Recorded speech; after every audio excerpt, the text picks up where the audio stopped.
না আমি গানটা গাইতে পারবো না। তুমি জানো তুমি জানো অথচ গাইবে না। হ্যাঁ ওটাই। টাকা দিলে গাইবা? টাকা দিলে গাইবা? টাকা দিলেই কি একজন শিল্পী গান গেয়ে ফেলবে, নাচ করে ফেলবে, অভিনয় করে ফেলবে? গানের শিল্পীরা টাকা পেলে গান গায় না বিভিন্ন শোতে গিয়ে? হ্যাঁ তা করে, কিন্তু তাদের তো প্রফেশনটাই গান করা, গানের শিল্পী তারা। তাদের শিল্প কখনো ফ্রিতে হয় না।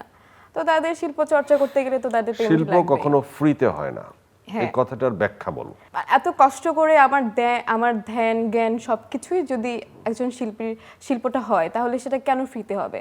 শিল্পী তো ওই শিল্পটা চর্চা করে বেঁচে থাকছে, তাই না? সে তো আর কোনো কিছু করছে না। আর কোনো কিছু করলে সে প্রপার শিল্পী হতে পারবে না।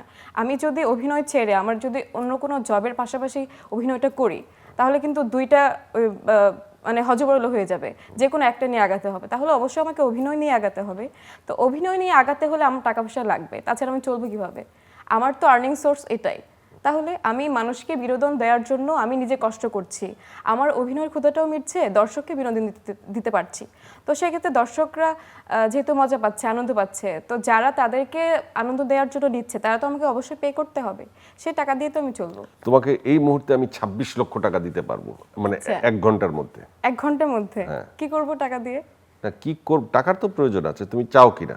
মানে সেটা কিসের জন্য নিব আসলে? আমি আপনার কাছে কিসের জন্য? তুমি যদি জায়েদ খানকে বিয়ে করো, তার ঘড়ির দাম 26 লাখ, সেটা তুমি পেয়ে যাবা। না আমি ওনাকে বিয়ে করব না, ওনাকে বিয়ে করার কোনো ইচ্ছা নাই। কাকে বিয়ে করার ইচ্ছা? সেটা জানি না, সেটা বিয়ের সময় যখন হবে তখন বোঝা যাবে আসলে। কি ধরনের ছেলে তোমার পছন্দ? মানে আমার মনের মতো হবে। আমার মনের মতো বলতে একটু কেয়ারিং হবে, মানে মানুষকে বুঝবে, সম্মান দিবে, আমাকে সম্মান দিবে, তাকে আমি সম্মান দিব, আমার কাছকে সে প্রায়োরিটি দিবে, তার কাছকে আমি প্রায়োরিটি দেব। এটাই, এতটুকু হলেই হবে। এতটুকু হলেই হবে। প্রথমত ভালো মনের মানুষ হতে হবে। ভালো মনের মানুষ হলে সবকিছু পাওয়া যায়। আজকাল মেয়েরা কি সুন্দর ছেলে পছন্দ করে না, ভালো মনের ছেলে পছন্দ করে? ভালো মনের মানুষ, হ্যাঁ। সুন্দর বলতে এটা চোখের ক্ষুধা আর কি। আমি একজন, ভালোবাসা তো সুন্দর দেখে হয় না, মানে ভালো মন দেখে হয় আসলে। ভালোবাসা কখন কার সাথে হয়ে যায় বলা যায় না।